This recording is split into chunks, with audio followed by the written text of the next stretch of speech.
Tim, I'm glad to see you again. Good to see you. And I wanted to talk to you about, instead of talking about what it's like to be in prison or on death row, talk about what it's like to go from the guy who you were. How long have you been here now? About death row is like 13 years. Altogether it's like 15 years. 2 years in Okay. county, then 13 years. So take me back to 15 years ago. How would you describe yourself as what kind of a mind did you have at that time? Mostly just party, have fun, you know, just go, go, go. Would you say you had, were you much of a reader? No.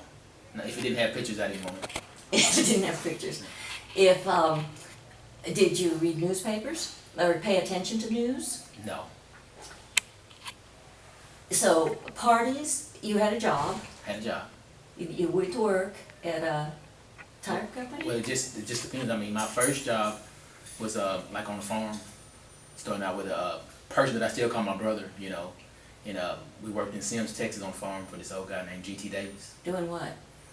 Whatever, I mean, fixing fence, branding cows, you know, cutting hay, you know, just the normal everyday farm stuff. We loved it. You liked it? Yeah. You liked it. I know you like animals? Yeah, well, I wouldn't say all animals. I don't like cats particularly. But I love dogs and horses, cows, pigs, that type of thing. Okay, so work, parties, what else? Cars, trucks? Did you? I love trucks. I mean, I'm a truck person. You know, I'd rather have a truck than a car. You know, And what kind of truck? Ford mostly.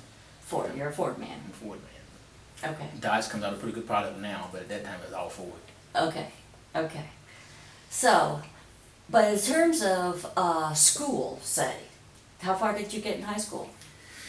The 11th grade, I was held back in the 9th, so the 11th grade is when I dropped out halfway through it. And then when you got to, when you dropped out in 11th grade, why was that?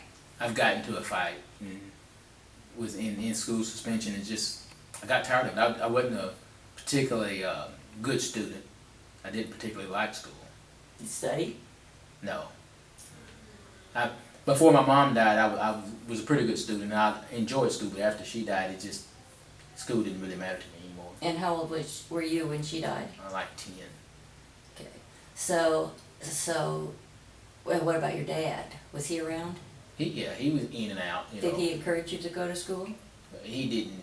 I wouldn't say he encouraged me. You know, he was. I mean, you went to school. That was just something you did. You know, nobody had to tell you to go. But when you dropped out, was there anybody there saying you need to get back into school? By the time that happened, I had been to like a Presbyterian home in Monticello and back in my hometown, and was living with a cousin of mine.